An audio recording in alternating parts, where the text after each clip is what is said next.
Hello, good morning, जोहार। मैं संजय और आप देख रहे हैं न्यूज़ झारखंड। चलिए जानते हैं आज के मुख्य 25 बड़ी खबरों को।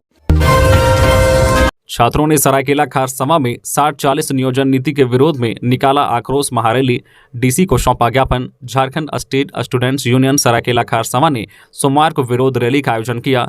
यह एसडीओ ऑफिस से सिविल कोर्ट होते हुए जिला मुख्यालय सरायकेला में जाकर सभा करने के बाद डीसी के माध्यम से मुख्यमंत्री के नाम से एक ज्ञापन सौंपा गया। ज्ञापन में 60-40 नियोजन नीति का विरोध, कानून के दायरे में रहकर 90-10 की आधारित नियोजन नीति लागू करने के साथ साथ 6 सूत्री मांग की गई। इसमें 60-40 के फॉर्मूले पर नया नियोजन नीति के स्थान पर खतियान आधारित 90-10 के फॉर्मूले के आधार पर नियोजन नीति निर्धारित हो। ओबीसी आरक्षण 7 जिलों में शून्य को वापस लेते हुए बिहार के तर्ज पर झारखंड राज्य में राज्य स्तर पर जातीय जनगणना के बाद सभी वर्गों के लिए जिला स्तर पर नियोजन के लिए आरक्षण रोस्टर निर्धारित किया जाए। वही जिला शिक्षा एवं प्रशिक्षण संस्थान और प्राथमिकी शिक्षण शिक्षा महाविद्यालय में सत्र 2023-25 में नामांकन लिया जाए। वही उत्तराखंड का नकल विरोधी कानून के तर्ज पर सरकारी भर्ती परीक्षाओं में पेपर लीक और घोटालों तथा परीक्षाओं में अनुसूचित साधनों के उपयोग को रोकने हेतु झारखंड प्रतियोगी परीक्षा भर्ती में अनुसूचित साधनों के नियंत्रण एवं रोकथाम उपाय अध्यादेश लागू करे। इसके अलावा झारखंड में स्थानीय छात्रों की उम्र सीमा में न्यूनतम 5 वर्ष का छूट दिया जाए। वही नियोजन फॉर्म भरते समय स्थानीय प्रमाण पत्र क्रमांक संख्या लिखना अनिवार्य किया जाए। इसके अलावा नियोजन में भाषा का बैरियर डाला जाए। 10 अप्रैल को बुलाए गए झारखंड बंद का आदिवासी सिंगल अभियान ने किया समर्थन। 60-40 वाली नियोजन नीति के विरुद्ध व खतियान आधारित स्थानीय नियोजन नीति की मांग को लेकर 10 अप्रैल के दिन विभिन्न छात्र संगठनों ने झारखंड बंद की घोषणा की है। इस झारखंड बंद को पूर्व सांसद एवं आदिवासी सिंगल अभियान के राष्ट्रीय अध्यक्ष सालखान मुर्मू का भी समर्थन मिल गया है।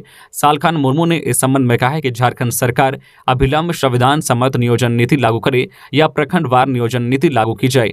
टाल मटोल का रवैया और झुनझुना थमाने वाली कार्रवाई बंद होनी चाहिए। उन्होंने कहा है कि आदिवासी सिंगल अभियान इस बंद का समर्थन करेगा। साथ ही सालखान ने तमाम आदिवासी मूलवासी संगठनों से अपील की है कि वे इस बंद को जनबंदी का समर्थन देते हुए खुलकर समर्थन करें। 60-40 वाली नियोजन नीति के विरुद्ध विभिन्न छात्र संगठनों का झारखंड बंद 10 अप्रैल को रहेगा। वही 8 अप्रैल को सीएम आवास का घेराव किया जाएगा।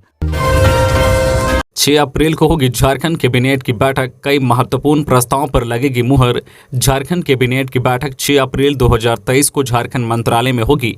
इसको लेकर मंत्रिमंडल सचिवालय एवं निगरानी विभाग समन्वय द्वारा सूचना जारी की गई है। जानकारी के अनुसार इस बैठक में कई महत्वपूर्ण प्रस्तावों पर मुहर लग सकती है। सीएम हेमंत सोरेन आज 4 अप्रैल को राज्य सड़क सुरक्षा परिषद की करेंगे बैठक। झारखंड राज्य सड़क सुरक्षा परिषद की बैठक 4 अप्रैल को होगी। इसकी अध्यक्षता मुख्यमंत्री हेमंत सोरेन करेंगे। बैठक में सड़क दुर्घटना रोकने वाले लोगों को जागरूक करने पर चर्चा होने की उम्मीद है। वही खासकर गोल्डन आवर पर रणनीति तय की जाएगी। दरअसल दुर्घटना के बाद का पहला घंटा नाजुक होता है। घायल की जान बचाई जा सके इसके लिए गोल्डन आवर का प्रचार प्रसार भी हो रहा है, मगर इस दिशा में और भी नई रणनीति बनाए जाने की चर्चा है ताकि सड़क दुर्घटनाओं को कम करने के साथ हादसे में घायल लोगों को तत्काल इलाज उपलब्ध कराई जाए। खबरों में आगे बढ़ने से पहले आपसे रिक्वेस्ट है कि अगर आप चैनल को सब्सक्राइब नहीं किए हैं तो प्लीज चैनल को सब्सक्राइब करके बेल आइकन प्रेस कर दें, जिससे आपको झारखंड की हर छोटी बड़ी खबर का अपडेट आप तक पहुंचता रहे। चलिए बढ़ते हैं खबरों की ओर। साहिबगंज में तनाव, मंदिर मस्जिद के पास पुलिस की भारी तैनाती, टूटी हुई प्रतिमा की कराई गई मरम्मत। जिले में एक बार फिर सांप्रदायिक सौहार्द बिगाड़ने की कोशिश की गई है। पटेल चौक पर स्थित हनुमान जी की छोटी सी प्रतिमा को रविवार की रात किसी ने खंडित कर दिया। सुबह में लोगों ने इसे देखा। इसके बाद बड़ी संख्या में भीड़ जमा हो गई। दोषियों पर कार्रवाई की मांग को लेकर लोगों ने सड़क जाम कर दिया तथा वहीं पर धरना पर बैठ गए। एसडीओ ने प्रतिमा की मरम्मत कराने व दोषियों पर कार्रवाई का आश्वासन दिया, लेकिन आंदोलनकारी मानने को तैयार नहीं थे। अंत में पुलिस ने हल्का बल प्रयोग कर लोगों को वहां से खदेड़ दिया। इस क्रम में कुछ लोगों ने पुलिस पर पत्थरबाजी भी कर दी। उधर कुछ लोगों ने घटनास्थल से करीब 500 मीटर दूर रेलवे के नॉर्थ कॉलोनी में स्थित एक पीर दरगाह में आग लगाने की कोशिश की। हालांकि वहां मौजूद लोगों ने समझदारी का परिचय देते हुए तुरंत आग बुझा दिया। पुलिस भी तुरंत वहां पहुंच गई। इन घटनाओं के बाद पूरे शहर में दहशत का माहौल है। बाजार अघोषित रूप से बंद है। प्रत्येक मंदिर मस्जिद के समीप पुलिस बल तैनात कर दिया गया है। DC Ram Niwas Yadav, SP Anuranjan किस्पोटा, DDC Prabhat Kumar, बर्दियार, AC doctor विनय मिश्रा, एसडीओ राहुल जी आनंद जी आदि नगर थाना में जमे हुए हैं। क्षतिग्रस्त प्रतिमा की मरम्मत करा दी गई है। इधर प्रतिमा को तोड़ने वाला व्यक्ति सीसीटीवी में कैद हो गया है। करीब 1 बजे वह व्यक्ति बाटा चौक की ओर से पहुंचा और मंदिर पर लगे पताके को नोच दिया। इसके बाद रेलवे स्टेशन की ओर चला गया। करीब 1 घंटा बाद लोहे की एक छड़ लेकर पहुंचा और प्रतिमा को क्षतिग्रस्त कर दिया। हजारीबाग में सड़क दुर्घटना में 4 छात्रों की गई जान, एक की हालत गंभीर। सभी इंटर बोर्ड की परीक्षा देकर आ रहे थे घर वापस। हजारीबाग के बड़का गांव के लिए सोमवार 3 अप्रैल का दिन मातम भरा रहा। सड़क दुर्घटना में 4 छात्रों की जान चली गई। एक की हालत अभी भी गंभीर बनी हुई है, जिसे बड़का गांव सामुदायिक स्वास्थ्य केंद्र से हजारीबाग रेफर कर दिया गया है। घटना बड़का गांव टंडवा रोड के महटिकरा गांव के समीप दोहर नगर में हुई है। सभी इंटर बोर्ड के स्टूडेंट्स थे। परीक्षा लेकर बाइक से घर वापस आ रहे थे। एक बाइक पर 2 और दूसरे पर 3 छात्र सवार थे। दोनों बाइकों की आमने सामने टक्कर से घटना घटी, जिसमें 3 की मौके पर ही मौत हो गई, जबकि एक की इलाज के दौरान मौत हो गई। डाडी कला थाना क्षेत्र के 2 छात्र मोहम्मद समीर 20 वर्षीय और मोहम्मद साहिल उर्फ नेपाली 22 वर्षीय बड़का गांव की ओर से महटिकरा की ओर बाइक से जा रहे थे। वही विपरीत दिशा से 3 छात्र दिलीप कुमार 20 वर्षीय, अनिल कुमार 18 वर्षीय और नीतीश कुमार 22 वर्षीय बड़का गांव की ओर से आ रहे थे। इसी दौरान दोनों बाइकों की आमने सामने की टक्कर हो गई। घटना के बाद बड़का गांव पुलिस ने घटनास्थल पर पहुंचकर जांच पड़ताल की। प्रत्यक्षदर्शियों के अनुसार भिड़ंत इतनी भयानक थी कि दोनों मोटरसाइकिल में सभी छात्र पहले 5 फीट मोटरसाइकिल से ऊंचा उठे, तब जमीन पर आके गिरते ही 3 की मौके पर ही मौत हो गई। दोनों मोटरसाइकिल में भयंकर आग लगने से पहले बाइक के परखचे उड़ गए।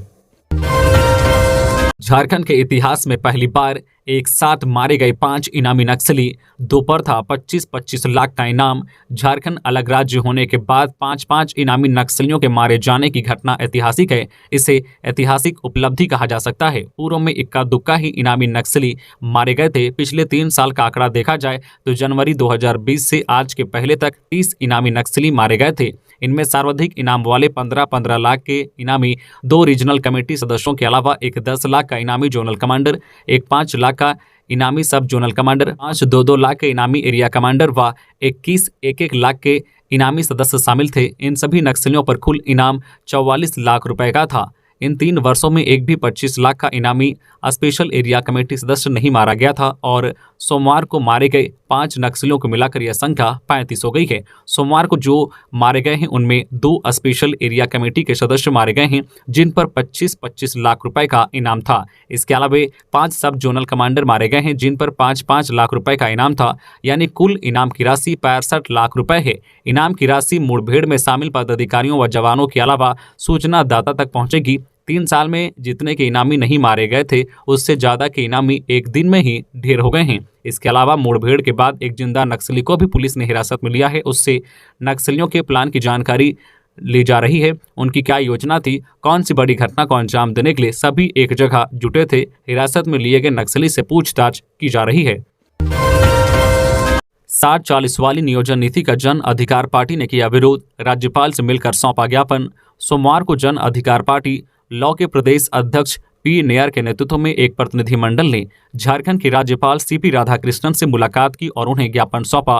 पार्टी ने ज्ञापन में झारखंड सरकार द्वारा मौजूदा 60-40 वाली नियोजन नीति के बारे में कहा है कि राज्य में बहाली प्रक्रिया शुरू करने के विरोध में राज्य के युवाओं द्वारा जो आंदोलन किया जा रहा है उसका पार्टी ने समर्थन किया है। साथ ही पार्टी ने ज्ञापन के माध्यम से सर्वदलीय बैठक बुलाकर झारखंड की नियोजन नीति तय करने का अनुरोध किया है और पार्टी ने अपनी तरफ से 75-25 के मापदंड का फॉर्मूला दिया है। इस मामले के अलावा बोकारो के उत्तरी क्षेत्र के 19 गांवों को बोकारो स्टील प्लांट द्वारा अधिग्रहित विस्थापित गांव में पंचायत बहाल करने को लेकर भी आग्रह किया है। पार्टी ऐसा मानती है कि इन गांवों को पंचायत में शामिल नहीं करने के कारण सभी सरकारी सुविधाओं से वंचित हो जा रहे हैं। राज्यपाल ने प्रतिनिधिमंडल की बातें ध्यान से सुनी और उचित निर्देश देने का आश्वासन दिया। कांग्रेस का लोकतंत्र बचाओ मशाल शांति मार्च आज अविनाश पांडे होंगे शामिल। जय भारत सत्याग्रह यात्रा कार्यक्रम में शामिल होने के लिए 4 अप्रैल 2023 को अखिल भारतीय कांग्रेस कमेटी के महासचिव शाह झारखंड प्रभारी श्री अविनाश पांडे झारखंड आ रहे हैं। झारखंड प्रदेश कांग्रेस प्रवक्ता राजीव रंजन प्रसाद ने बताया है कि 4 अप्रैल 2023 को प्रदेश कांग्रेस प्रभारी दोपहर 3:45 पर इंडिगो सेवा विमान से बिरसा मुंडा हवाई अड्डा रांची पहुंचेंगे। वे 4 अप्रैल से लेकर 16 अप्रैल 2023 तक झारखंड में ही प्रवास करेंगे। 11 दिनों तक चलने वाली 1950 किलोमीटर की जय भारत सत्याग्रह यात्रा के जिलावार कार्यक्रमों में शामिल होंगे। वहीं मंगलवार को सभी जिला मुख्यालयों में लोकतंत्र बचाओ मशाल शांति मार्च का आयोजन होगा। टाटा समूह की कंपनी का होगा विस्तार, सीएम हेमंत बोले। इंडस्ट्रियल पॉलिसी का मिल रहा लाभ, पुरानी कंपनियों के खुलने पर विभाग कर रहा है विचार। सीएम हेमंत सोरेन सोमवार को टाटा समूह की company tin plate company of India limited TCIL के विस्तार परियोजना के ग्राउंड ब्रेकिंग समारोह में शामिल हुए, जहां उन्होंने संबोधित करते हुए कहा कि राज्य में इंडस्ट्रियल पॉलिसी लागू होने के बाद से कंपनियों का आना शुरू हो गया है। कई कंपनियां आई और इकाइयों ने प्रोडक्शन करना शुरू कर दिया है। उन्होंने कहा कि टाटा समूह का राज्य की तरक्की में काफी योगदान है। कंपनी के विस्तार से प्रत्यक्ष रूप से 1000 और अप्रत्यक्ष रूप से लगभग 6000 लोगों को रोजगार मिलेगा। मुख्यमंत्री ने कहा कि इस देश और राज्य के विकास में टाटा समूह की बड़ी भूमिका रही है। सरकार का प्रयास है कि औद्योगिक घरानों से संबंध और मजबूत हो, इसके लिए हर संभव प्रयास किया जा रहा है। टाटा कैंसर हॉस्पिटल का निर्माण कार्य पूर्ण हो चुका है, जल्द यह राज्य की जनता को समर्पित होगा। पर्यटन उद्योग को भी बढ़ावा देने के लिए कई कदम सरकार मजबूती के साथ बढ़ाई है। झारखंड का पर्यटन कैसे आगे बढ़े, इसके लिए भी कई कार्य किए जा रहे हैं। पहाड़ी मंदिर का खोला गया दान पेटी, विदेशी मुद्रा सहित सोने चांदी के 12 नाग का आया चढ़ावा। राजधानी रांची के प्रसिद्ध पहाड़ी मंदिर की दान पेटी रविवार को खोली गई। दान पेटी पहाड़ी मंदिर विकास समिति के सचिव सदर अनुमंडल पदाधिकारी दीपक दुबे के निर्देश पर खोली गई। दान पेटी खोलने के बाद उससे 10 रुपए के विदेशी मुद्रा के साथ सोने चांदी के 12 नाग मिले हैं। इसके अलावा सफेद धातु की एक अंगूठी, एक बिछिया, 9 बजरंग बली का चकोर टुकड़ा, एक बेलपत्र, एक नेत्र और एक नथनी भी मिली है। दान पेटी में 9,17,600 नगद मिले हैं, जिसमें 1,30,100 के सिक्के शामिल हैं। गिनती के दौरान जो पैसे मिले हैं उसमें 500 के 400 नोट, 200 के 200 नोट, 100 के 1900 नोट और 500 के 2900 नोट हैं। वही 20 रुपए के 6000 नोट तथा 10 के 8000 नोट भी शामिल हैं। रिम्स पर हाईकोर्ट ने लगाया 10,000 का जुर्माना, जवाब देने में बार बार कर रहा देरी। झारखंड के सबसे बड़े सरकारी अस्पताल रिम्स और विवादों का एक दूसरे से गहरा नाता है। कभी इलाज में होने वाले लापरवाही को लेकर, कभी कर्मचारियों की नियुक्ति को लेकर, तो कभी बदहाली को लेकर रिम्स अक्सर हाईकोर्ट के चक्कर काटता ही रहता है। रिम्स की बदहाली को लेकर दायर जनहित याचिका पर सोमवार को हाईकोर्ट में सुनवाई हुई। अदालत ने कड़ा रुख अपनाते हुए रिम्स पर 10,000 का जुर्माना लगा दिया है। दरअसल कई बार हाईकोर्ट ने बदहाली से संबंधित कई याचिकाओं पर रिम्स प्रबंधन से जवाब मांगा है, लेकिन बार बार जवाब देने में देरी की जा रही है, इसलिए कोर्ट ने नाराजगी जताते हुए जुर्माना लगाया है। सोमवार की सुनवाई हाईकोर्ट के चीफ जस्टिस संजय मिश्रा की अध्यक्षता वाली खंडपीठ में हुई। दरअसल रिम्स की बदहाली मामले पर दायर कई जनहित याचिका की सुनवाई हाईकोर्ट एक साथ कर रहा है। बता दें कि बदहाली के साथ ही आउटसोर्सिंग के जरिए कर्मियों की नियुक्ति के मामले में भी सुनवाई हुई है। राज्य के 14 जिलों में अटल मोहल्ला क्लिनिक खोलने के लिए विभाग ने दी 3 करोड़ 35 लाख की स्वीकृति। राज्य में स्वास्थ्य सुविधाओं को बेहतर बनाने के लिए सरकार द्वारा योजनाएं बनाई जा रही है, जिससे लोगों को स्वास्थ्य संबंधित ज्यादा से ज्यादा लाभ मिले। इसी को लेकर राज्य के जिलों में अटल मोहल्ला क्लिनिक की सुविधा दी जा रही है। इसी कड़ी में स्वास्थ्य विभाग ने राज्य के 14 जिलों में क्लिनिक के संचालन के लिए 3 करोड़ 35 लाख रुपए की स्वीकृति दी है। जानकारी के मुताबिक इसके माध्यम से लोगों को बेहतर इलाज की सुविधा और मुफ्त दवाइयां उपलब्ध कराई जाएगी। वहीं आने वाले दिनों में जरूरत पड़ने पर विभाग द्वारा क्लिनिक के संचालन के लिए और राशि विभाग उपलब्ध कराएगा। निलंबित IAS पूजा सिंघल को बड़ा झटका, ईडी कोर्ट ने खारिज की डिस्चार्ज याचिका। कोर्ट ने 25 मार्च को फैसला रखा था सुरक्षित मनरेगा घोटाले की आरोपी और निलंबित IAS अधिकारी पूजा सिंघल को ईडी कोर्ट से बड़ा झटका लगा है। सोमवार को ईडी की विशेष अदालत में जस्टिस PK शर्मा ने पूजा सिंघल के डिस्चार्ज पिटीशन को खारिज कर दिया है। डिस्चार्ज पिटीशन को लेकर 25 मार्च को सुनवाई हुई थी। प्रार्थी पूजा सिंघल और ईडी की ओर से बहस पूरी होने के बाद कोर्ट ने फैसला सुरक्षित रख लिया था। फैसला सुरक्षित रखे जाने के बाद सोमवार को स्पेशल कोर्ट ने याचिका को खारिज कर दिया। बीती सुनवाई के दौरान पूर्व में पूजा सिंघल ने ईडी द्वारा दिए गए दलीलों का विरोध करते हुए खुद भी अपना पक्ष रखा था। घोटाला मामले में पूजा सिंघल समेत उनके पति अभिषेक झा के CA सुमन कुमार एवं खुंटी के तत्कालीन सहायक अभियंता शशि प्रकाश के खिलाफ चार्जशीट दाखिल हो चुकी है। इनके खिलाफ मंगलवार यानी आज आरोप गठित किया जाएगा। वहीं राम विनोद प्रसाद सिन्हा के खिलाफ कोर्ट पहले ही आरोप गठित किया जा चुका है। इन दिनों आरोपी IAS अधिकारी पूजा सिंघल 2 माह की अंतरिम जमानत पर है। उन्हें सुप्रीम कोर्ट से जमानत मिली हुई है। 11 अप्रैल का प्रदर्शन और सचिवालय घेराव होगा ऐतिहासिक। दीपक प्रकाश। हेमंत सरकार के खिलाफ भाजपा आंदोलन करेगी। 11 अप्रैल को सचिवालय घेराव कार्यक्रम होगा। इसको लेकर सोमवार को विस्तृत चर्चा हुई। दरअसल भाजपा प्रदेश कार्यालय में सोमवार को बूथ सशक्तिकरण अभियान सहित राष्ट्रपति के अभिभाषण, मन की बात कार्यक्रम, स्थापना दिवस समारोह, सामाजिक समरसता एवं न्याय सप्ताह जैसे आगामी कार्यक्रमों को लेकर चर्चा हुई। बैठक को संबोधित करते हुए प्रदेश अध्यक्ष एवं सांसद दीपक प्रकाश ने कहा कि भाजपा ही एक ऐसी पार्टी है जिसके कार्यकर्ता संगठन विस्तार के साथ साथ आंदोलनात्मक कार्यक्रम को कर सकते हैं। लगातार बूथ से लेकर प्रदेश स्तरीय कार्यकर्ता बूथ सशक्तिकरण अभियान को सफल बनाने की दिशा में जी जान से जुटे हुए हैं। दूसरी ओर हम सब राज्य सरकार के खिलाफ सड़क से सदन तक जोरदार आंदोलन भी कर रहे हैं। उन्होंने कहा कि प्रखंड और जिला स्तरीय प्रदर्शनों के बाद अब भाजपा कार्यकर्ता राज्य की जनभावना के अनुरूप राजधानी में विशाल प्रदर्शन के साथ हेमंत सरकार को गद्दी छोड़ने के लिए बाध्य करेगी। 11 अप्रैल का प्रदर्शन और सचिवालय घेराव ऐतिहासिक होगा। 35 किलो गांजा दिल्ली पहुंचाने जा रहे 2 तस्कर हजारीबाग से गिरफ्तार। हजारीबाग बड़ी बाजार पुलिस ने ओडिशा की राजधानी भुवनेश्वर से गांजा के खेप दिल्ली ले जा रहे 2 तस्करों को हजारीबाग नया बस स्टैंड से गिरफ्तार किया है। गिरफ्तार आरोपियों के पास से 2 ट्रॉली बैग में 35 किलो गांजा मिला है। दोनों आरोपी भुवनेश्वर से दिल्ली जाने के लिए हजारीबाग नया बस स्टैंड पहुंचे थे।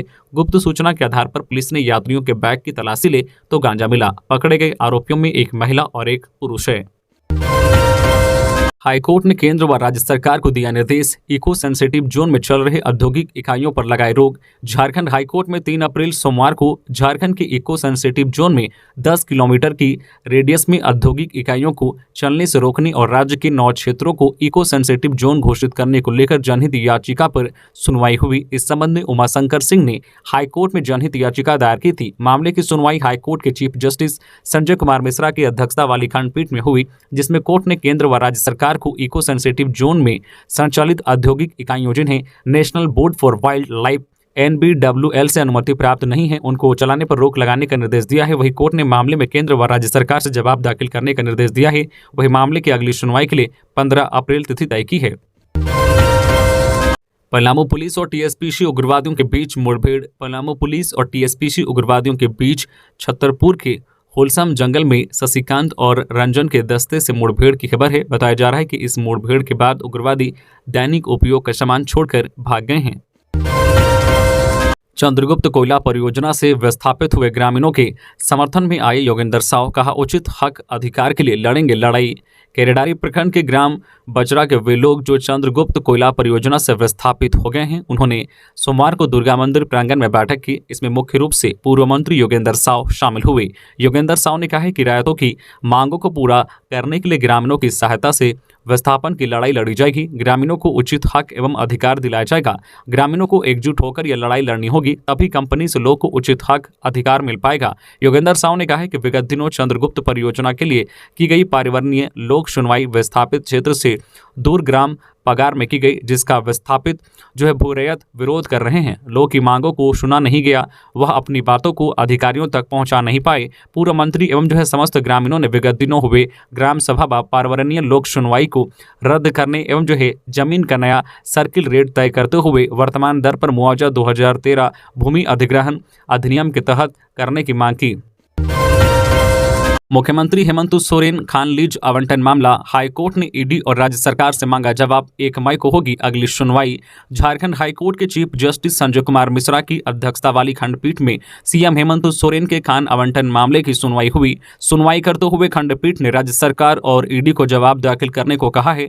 खान आवंटन मामले में राज्य सरकार और ईडी प्रतिवादी है। झारखंड हाईकोर्ट में चीफ जस्टिस संजय कुमार मिश्रा ने इस मामले को लेकर अगली सुनवाई के लिए 1 मई की तारीख तय की है। हाईकोर्ट में आरटीआई कार्यकर्ता एवं हाईकोर्ट के अधिवक्ता सुनील कुमार महातो की ओर से पीआईएल दाखिल किया गया था, जिस पर सोमवार को सुनवाई हुई। सुनवाई के दौरान राज्य सरकार की ओर से महाधिवक्ता राजीव रंजन ने बहस की, जहां उन्होंने पूर्व के एक मामले का हवाला देते हुए इस मामले को भी मेंटेनेबल नहीं बताया। उन्होंने कहा है कि यह मामला सुनवाई के योग्य नहीं है। इस तरह का एक मामला शिवशंकर शर्मा एवं अन्य की ओर से दायर जनहित याचिका है। इस याचिका में सीएम हेमंत सोरेन एवं अन्य के खिलाफ झारखंड हाईकोर्ट के खंडपीठ की ओर से पारित आदेश को पहले ही सुप्रीम कोर्ट ने निरस्त कर दिया है। ऐसे में फिर इस मामले को उठाना सही नहीं लगता है।